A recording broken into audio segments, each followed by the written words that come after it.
Now, most people that have done any aerodynamics have probably at some point heard the thing about golf balls and how the dimples on a golf ball make it go further. So, making something rougher makes it less drag. Now, that's kind of almost like a cliche in aerodynamics, and it's true.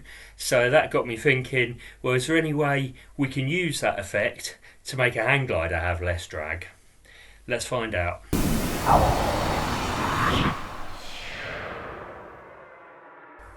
Now, in my previous video, and the link for that is below, I was talking about the work we were doing with the University of Sheffield. So I was co-supervising a master's student there who was using the wind tunnel to test the parasitic drag of the control frame. And I also got him to test the drag for a cross tube as well. So the what would be the exposed cross tube on a single surface glider, because I was curious. I was wondering if we could reduce the drag of the cross tube by texturing the surface and making it rougher effectively. Now you might ask, why would we want to reduce the parasitic drag on the cross tube of a single surface sky floater? And to be honest, that's a really good question, because the point of single surface sky floaters isn't about performance after at the end of the day. But then on the other hand, I did have a bit of an idea for this, and because I'd come across this stuff that's used in packaging, it's sort of like a kind of plastic mesh. You've probably seen it before, and I was just sort of thinking about this, and I was just thinking, well, you could put this over if you put this over the cross tubes, it adds so little weight. It's almost no weight at all. It's actually giving the cross tubes a little bit of extra protection as well against knocks and bumps. It even looks quite nice, and you can get it in all sorts of funky colours. So it's another customisation option on the glider. And if it reduces drag, and even if it's only by a small amount, then it's kind of just, well, why not? It would cost almost nothing. So yeah, let's give it a go. And that's a really neat thing about having these kind of student projects is you can kind of check out these kind of ideas and see, well, do they work or not? So why do we think this might work, and why do the dimples on a golf ball work then? Well, if you think about it, so you're pushing something through the air, and that means that the air's got to get out of its way. The air's got to flow around it. You're having to move the air. Now, there's kind of two reasons why the air doesn't want to do that. So the first is that air has mass, and you're trying to accelerate a mass, and to accelerate a mass you have to apply a force. The other reason is because the air's got stickiness. It's got viscosity to it. So you've got two types of forces acting on the air that's flowing around, something like a golf ball or like a hang glider cross tube. You've got inertial forces and you've got the viscous forces, and the ratio of those two is what we call the Reynolds number. So this is a really important factor in aerodynamics, and it explains quite a lot about flows. So and it depends on the size and the speed of the object. So if you're going very fast and you're very large, then the inertial forces are far more important. It's more about the weight of the air or the mass of the air that you're trying to push out the way as you get through it.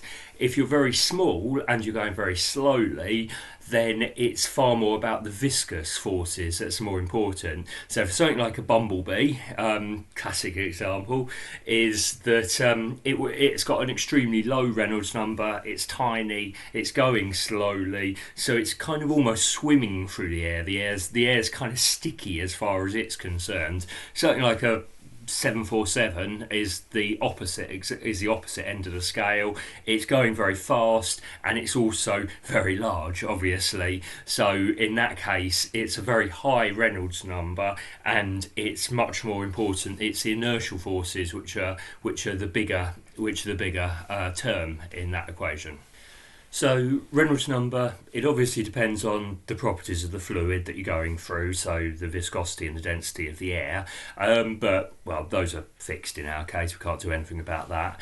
So the terms that are important to us really, it's the speed and there's a length, a characteristic length term. Now that's a kind of used as a reference factor, and it's a to some extent, it's a bit of choice, like how that reference length is selected. So if you're analysing a wing, you'd take the wing chord as being the reference length. Now, if you're taking something like a golf ball or a hang glider cross tube, obviously in the case of what we're talking about in this particular video, we're only actually interested in just the cross tube. We're not talking about the whole hang glider as a whole, in which case we'd be using the wing chord as our reference length. We're only talking about the cross tube. So in that case, it makes most sense to be talking about our reference length as being the diameter of the tube. And if you were talking about the aerodynamics of a golf ball, you could talk about the reference length as being the diameter of the golf ball. And both these factors are straight linear to make the Reynolds number. There's no squaring or anything involved in them. It's just the length times the speed that's the relevant factor here. So in the case of the golf ball, it's actually almost exactly half the diameter of the cross tube. It's around 30 mm diameter for a golf ball. So you've got a golf ball being about half the size. Now, if it was going at twice the speed, that would mean it would have exactly the same Reynolds number as a cross tube. Now, actually, I was looking up some typical speeds for a golf ball being driven, and a hard drive is going to send it over 100 miles an hour. So it is going a bit more than twice the sort of, certainly the kind of typical speed that you'll be flying around on a sky floater anyway. So the Reynolds number of a golf ball is a little bit higher than a hang glider, than a cross tube on a hang glider, but it's kind of similar ballpark actually. So bear that in mind. The Reynolds number for the golf ball and the Reynolds number just for the cross tube on the hang glider, they're close. Also, it's worth noting that although both the inertial and the viscous effects add force to the body, you're not necessarily losing energy. In the case of the inertial effects, you can kind of almost think of it a bit like coasting on a bike without pedalling it. So if you're going along a level road and then you go down into a dip, you'll accelerate as you go through the dip, but then you're slowed back down again when you come up the other side. And if you go down and then back up to the same level, then, well, in theory, you'd be going the same speed after that as before that, if we just neglect friction and air resistance and so forth. So you haven't actually lost any energy in that transition. That's kind of an analogy for the air that's flowing around something that's nice and smooth and streamlined, is that the air can accelerate as it goes past it, but then it slows back down again after it's gone past it. And if it was perfectly smooth and perfectly streamlined and the air stayed completely attached and just flowed around it, accelerated then decelerated by the same amount, you wouldn't have lost any energy in that, and there wouldn't actually be any drag then on that. So the drag comes from the energy losses, and those energy losses are driven by the viscous effects. Now, in real life, for the bike that goes down the hill and then back up the same hill, of course, in real life, there is rolling resistance and there's air resistance and so forth. So you won't get back all the same energy that you won't get back all the energy going back up the hill that you gained from going down the hill. Kind of similar in aerodynamics is that the way that energy is lost is through those viscous forces. So even if you have that perfectly streamlined shape that the air will just flow smoothly over, then you still will lose some energy, and that energy will be lost, even if it's a perfectly laminar flow, from the layers of air sliding over each other, which is the viscous component, which is what's losing the drag. Now, in the case of the perfectly streamlined shape, you get a pretty good recovery of the amount of energy as it accelerates over the body and then slows back down afterwards. You're recovering most of that energy.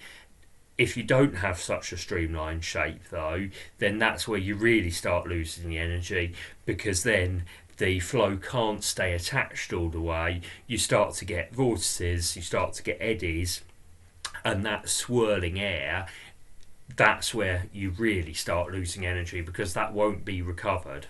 So shaped like a golf ball or like a hang glider cross tube that's just a circle that's travelling through the air, that is pretty bad for drag. There's inevitably, the air isn't going to be able to flow smoothly over that. Is going to be breakaway from the air, so there is going to be turbulence, there is going to be loss of energy, so the drag of a sphere or a cylinder is fairly high. But significantly, the way that the air flows around that circular cross-section shape is very dependent on the Reynolds number.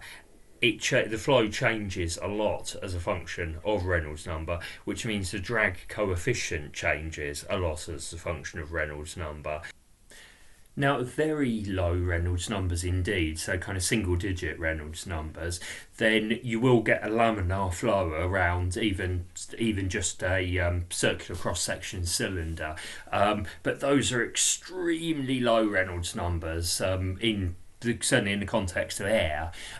So if we were talking about something the size of our cross tube in air, then the speed that you'd need to be going at to get that laminar flow would be 0.0005 meters per second.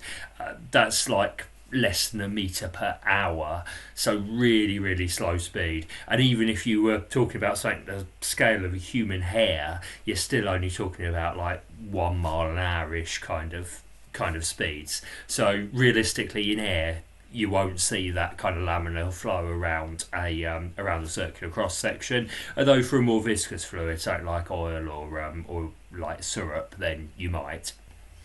When you increase the speed, you start to get a pair of vortexes forming behind. Those quickly become unstable and start to get shed from it. So then you have this sort of pattern of vortexes forming and then shedding, and flowing downstream behind it. These are called von Karman vortexes, and they cause the force on the object not only to be high because it's turbulent flow, but also to be oscillating as well.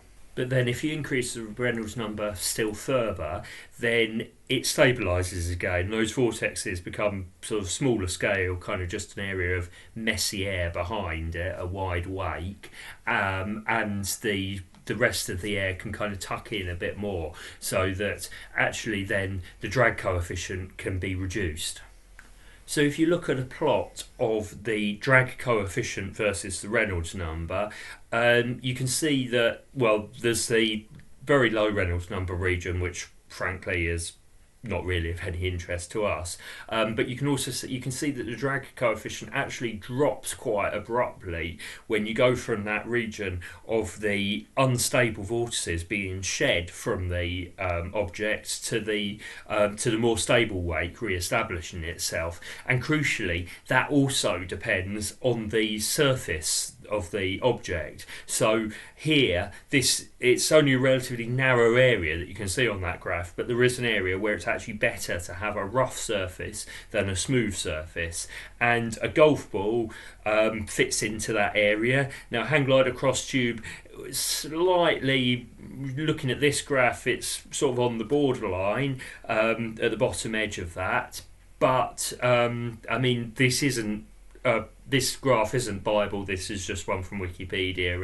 It's representative. It's not supposed to be the exact values. So you can see that we're in the right kind of ballpark here, where we might be able to, by changing the flow around the tube, to be able to reduce the drag coefficient.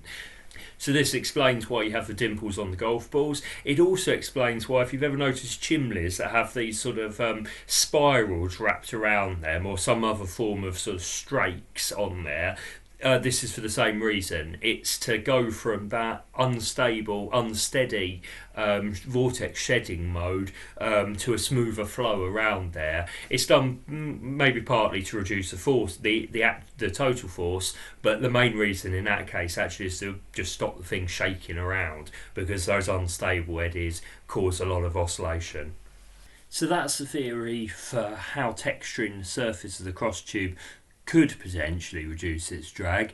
So now we need to find out, well, did it work? Did it actually reduce the drag?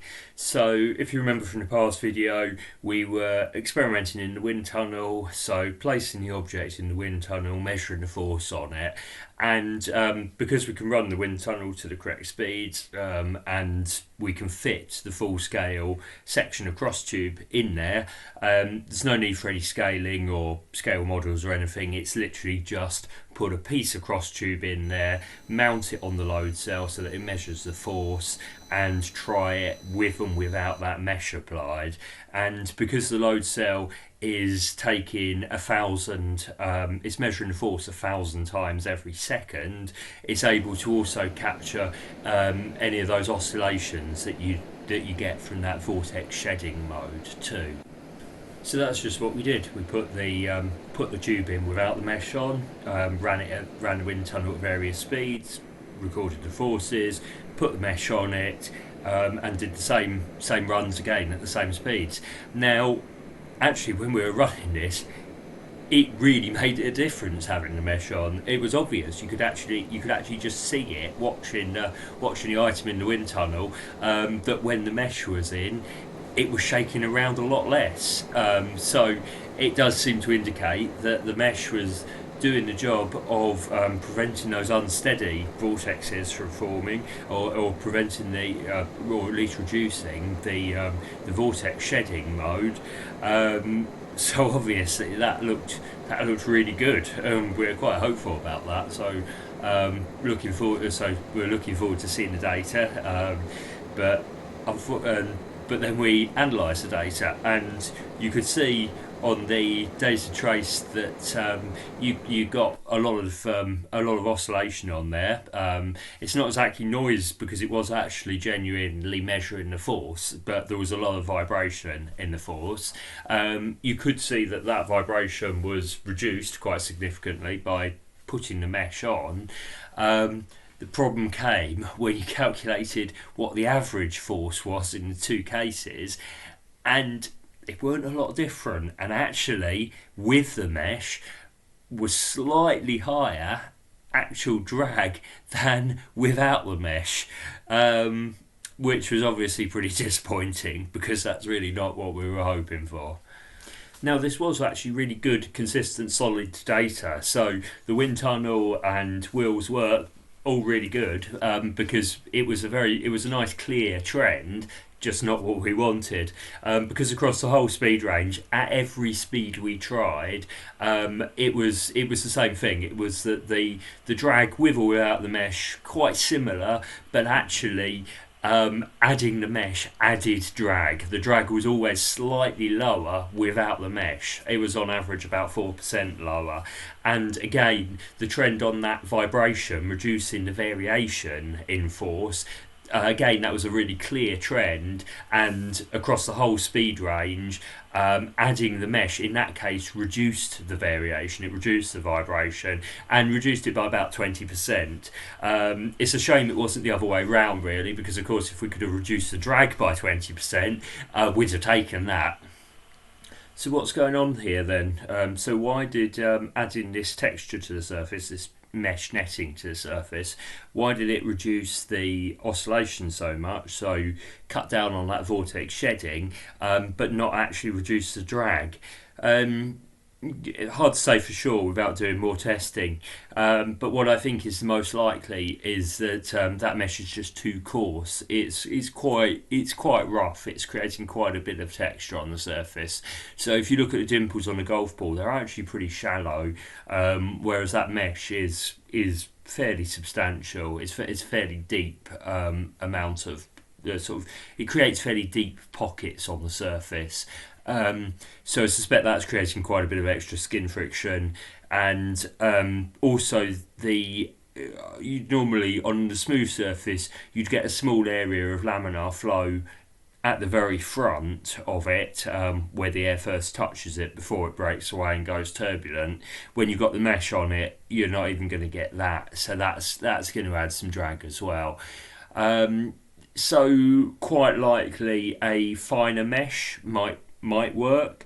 I think something else that might work would be using turbulator strips. So rather than trying to cover the whole cross tube with texture, it might be better to use like you see on uprights. So on the aerofoil section uprights, you may have noticed that there's these little ridges along them. Now, like loads of pilots don't know what those are for. They think, oh, it's just sort of something that it's a manufacturing thing or something. It's they don't, but they're there for they're very intentional and they're there for aerodynamic reasons. And it's precisely for the reason that we're talking about in this video is that they act to trip the airflow. So you also call those trip strips sometimes, because they trip that boundary layer, and they change the mode from the sort of chaos, the oscillating vortex shedding mode to a sort of more consistent flow.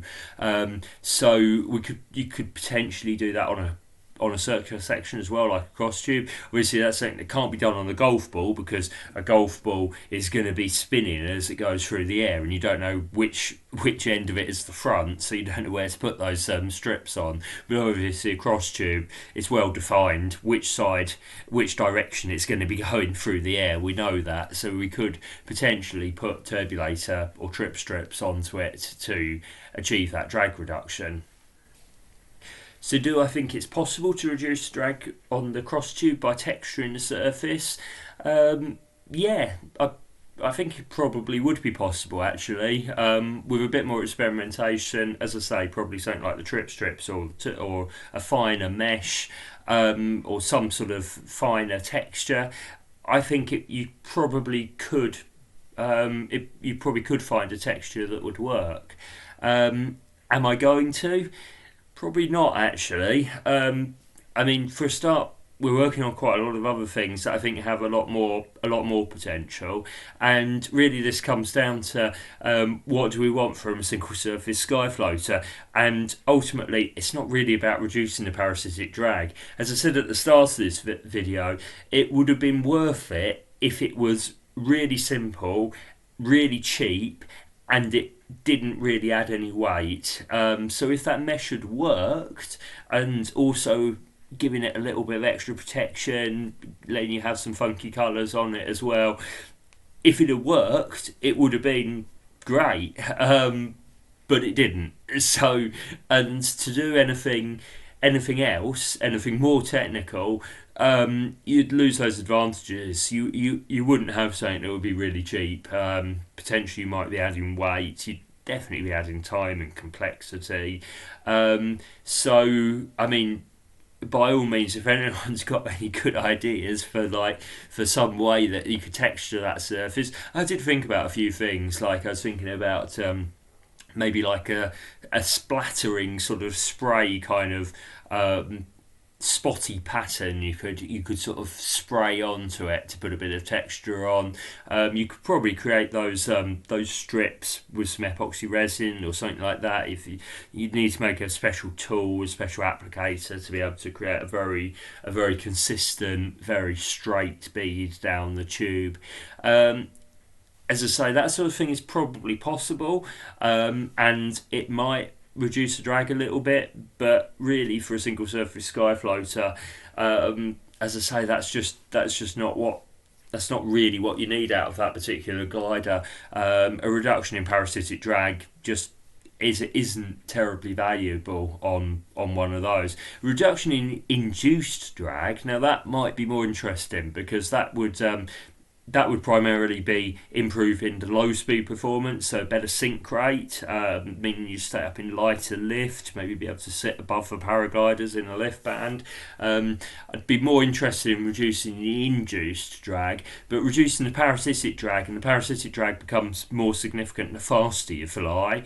Single surface sky floaters don't get flowing that fast, or not normally, and to be honest, it's almost a bit of an advantage being able to have a bit of, or having a higher parasitic drag, because if it's being flown by a less experienced pilot, which they often are, then it means that when you're trying to judge your landing approach, you can burn height much easier by just pulling the bar in, flying faster, and the extra drag gets you down, as opposed to on a higher performance glider where you pull the bar in, you accelerate, and you're converting height into speed, and you're not losing so much energy from the glider, so you're still fly on a long way, and it's harder to gauge your landing.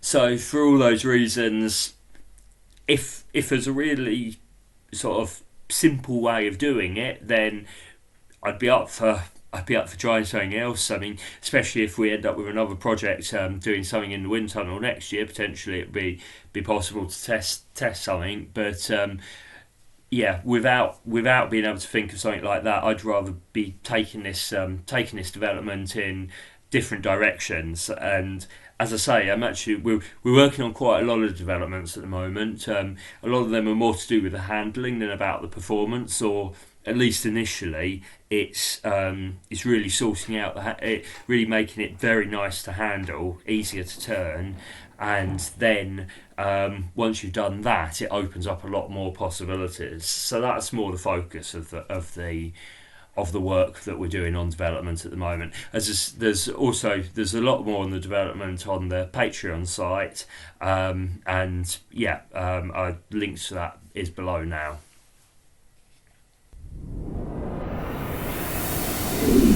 Ow.